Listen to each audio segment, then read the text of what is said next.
Buenos días, amados hermanos de la Iglesia Presbiteriana y Reformada Peniel.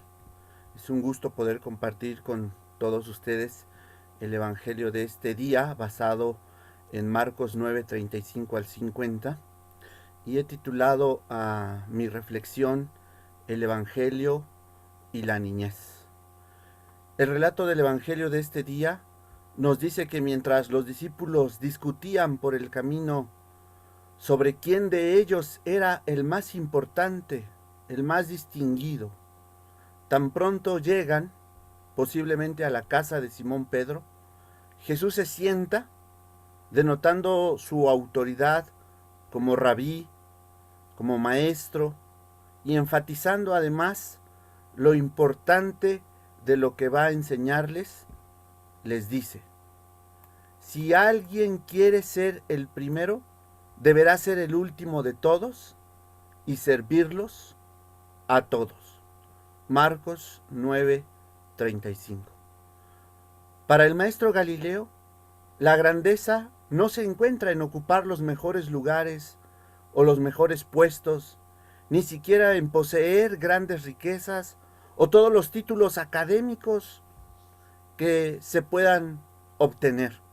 No, para Jesús, la grandeza se encuentra en la disposición para servir, y a contracorriente de la idea del mundo sobre el poder, colocarse en el último lugar es mejor que ocupar los espacios privilegiados o de jerarquía dentro y fuera de la iglesia. Para ejemplificar esa enseñanza, el Señor coloca a un niño en el centro. Imaginemos la idea. Jesús está sentado en la casa de Simón Pedro, alrededor de él están sus discípulos sobre el suelo, y Jesús toma a un niño que seguramente está en este ambiente familiar y lo pone en medio de él y de ellos. Y dice así el Evangelio en los versículos del capítulo 9 de Marcos 36 y 37. Luego puso un niño en medio de ellos, y tomándolo en brazos les dijo: el que recibe en mi nombre a un niño como este, me recibe a mí, y el que me recibe a mí, no solamente a mí me recibe, sino también a aquel que me envió. Jesús, hermanos y hermanas, coloca como ejemplo de humildad. Hay que recordar que la palabra humildad viene del latín humus, que significa tierra. Jesús coloca como ejemplo de humildad y sencillez a un niño. Y esto es muy significativo porque en una sociedad patriarcal y adultocéntrica, como la judía o como la mexicana, Jesús apuesta justamente por los que están en último lugar, por los que no tienen fuerzas, ni recursos económicos, ni mucho menos voz. Y aquí quiero hacer un paréntesis en el hecho de que los niños, en la cultura de Jesús y muchas veces en nuestra propia cultura, no tengan voz. La palabra infante significa precisamente sin habla. El término procede del latín infans, infantis, y está compuesto por el prefijo in, de negación, y por el participio presente del verbo fari, hablar. De tal modo que cuando nos referimos a los niños pequeños como infantes, literalmente estamos diciendo que son aquellos que están sin habla. Jesús apuesta por los que en definitiva no pueden defenderse por sí mismos de los abusos de los adultos. Por eso cuando encontramos casos de abuso sexual contra los niños, podemos entender por qué callan, por qué tienen temor de hablar, precisamente por su condición de vulnerabilidad. Los niños, en el movimiento de Jesús, no obstante, ocuparán un lugar privilegiado en la comprensión que el Señor tiene sobre el tipo de relaciones que sus discípulos deben establecer con Él con su Padre y entre ellos, como su núcleo de discípulos. En otro lugar del Evangelio de Marcos, Jesús tiene que atemperar nuevamente las disputas de poder que se dan entre los hijos de Zebedeo, Santiago, también llamado Jacobo, o realmente llamado Jacobo en hebreo, y Juan, porque uno quiere sentarse a la derecha y otro a la izquierda en el supuesto reino que Jesús establecería en la tierra. Pero Jesús los baja de su nube, como decimos en México, y les dice a todos, y no únicamente a los hijos del trueno. Vayan conmigo a Marcos 10, 42 al 45. Leo en esta ocasión en la Reina Valera 60. Mas Jesús, llamándolos, les dijo: ¿sabéis que los que son tenidos por gobernantes de las naciones se enseñorean de ellas y sus grandes ejercen sobre ellos potestad? Pero no será así entre vosotros, sino que el que quiera hacerse grande entre vosotros será vuestro servidor. Y el que de vosotros quiera ser el primero será siervo de todos. Porque el Hijo del Hombre no vino para ser servido, sino para servir y para dar su vida en rescate por muchos. Palabra de Dios.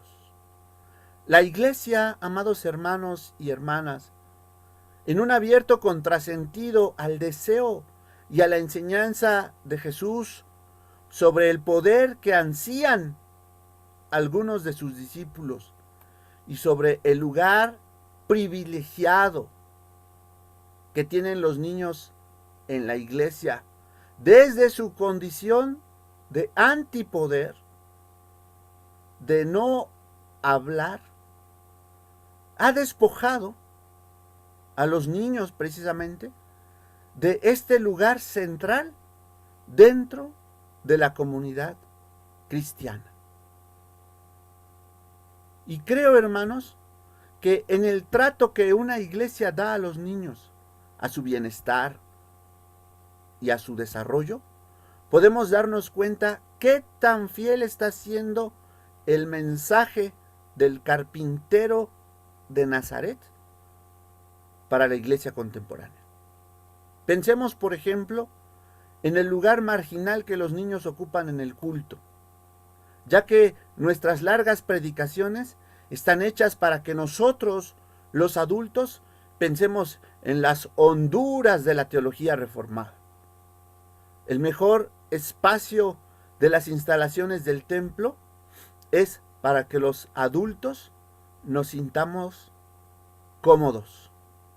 El maestro mejor preparado, que en este caso es el pastor, es quien preside los cultos. Pero claro, los niños no pagan, y como no pagan, no pueden exigir nada. ¿Dónde están nuestros niños y nuestras niñas? ¿Quiénes se ocupan de ellos y de ellas en la virtualidad litúrgica en que la iglesia ha sido sometida a esta pandemia ocasionada por el COVID-19?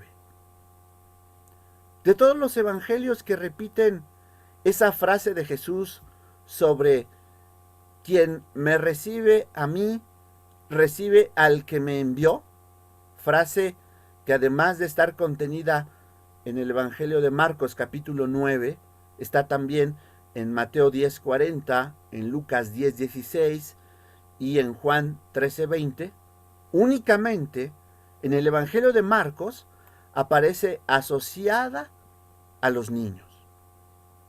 Una ocasión escuché a una hermana decir que los niños son adultos pequeños, sin el menor rubor.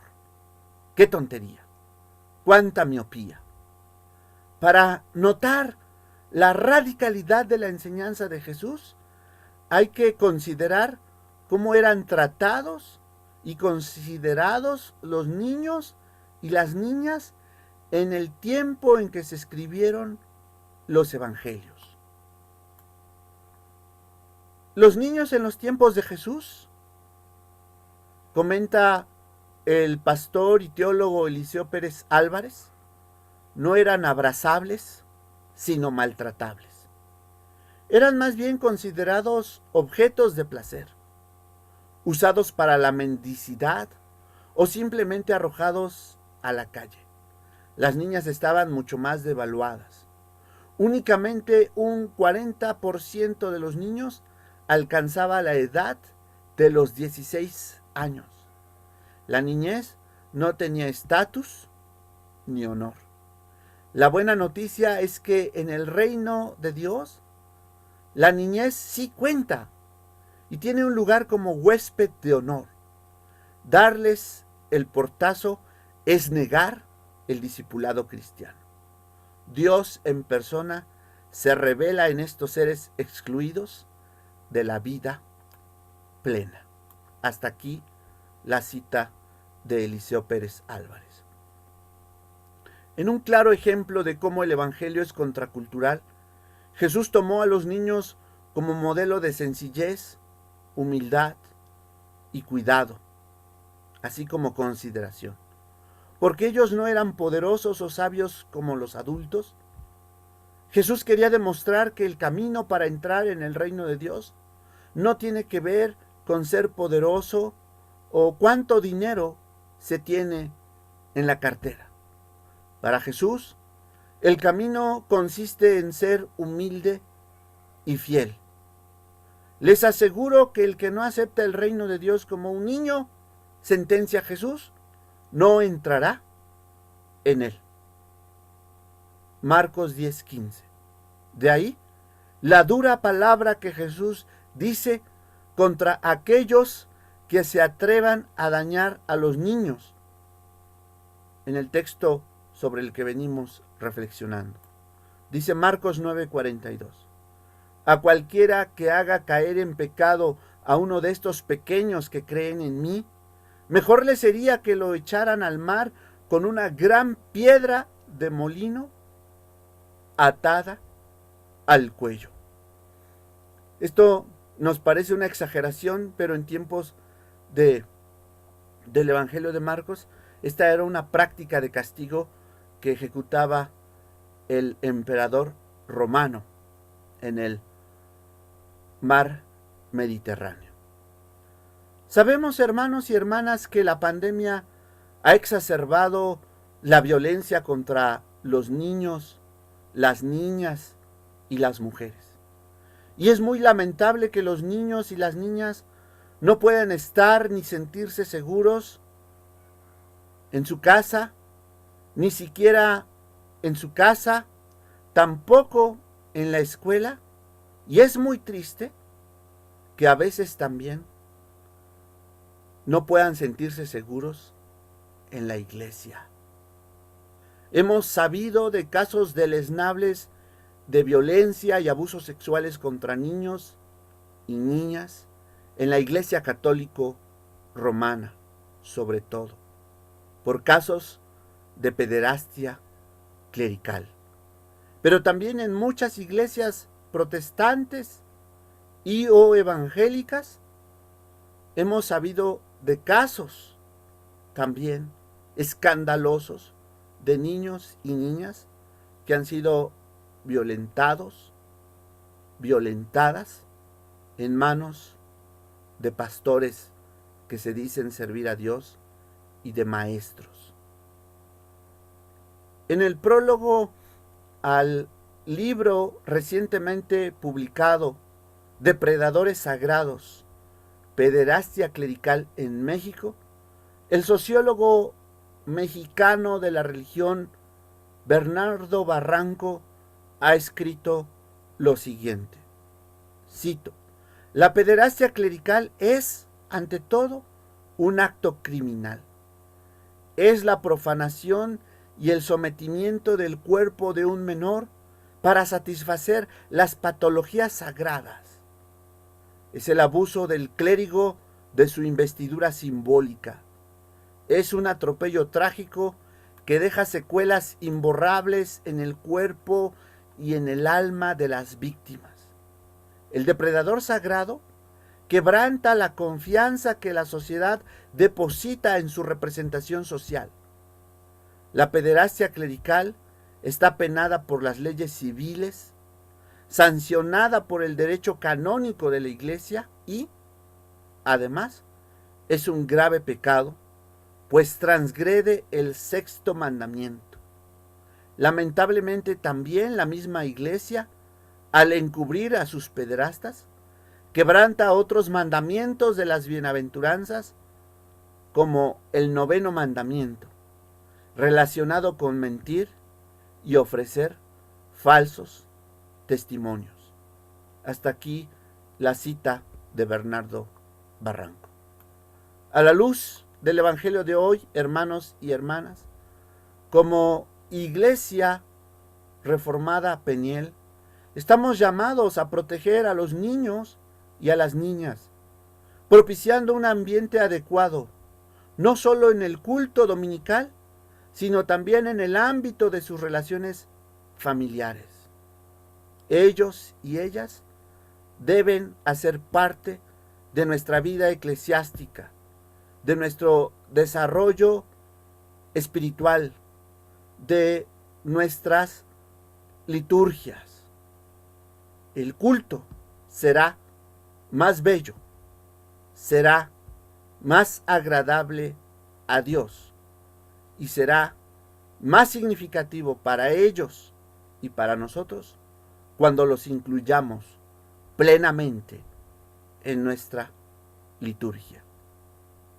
Por otra parte, si sabemos de casos de abuso infantil, no debemos dudar en denunciar civil y penalmente, así como también eclesiásticamente, esa violencia contra ellos, los más vulnerables de nuestra sociedad, y no obstante, los más protegidos por Dios. Quiera el Señor Jesús que como Iglesia reformada hagamos nuestra parte en la protección, el desarrollo, el cuidado y la integridad de niños y niñas. Por la niñez, la Iglesia tiene que convertirse nuevamente. La Iglesia reformada siempre reformándose. Amén, amados hermanos, que el Señor bendiga su palabra.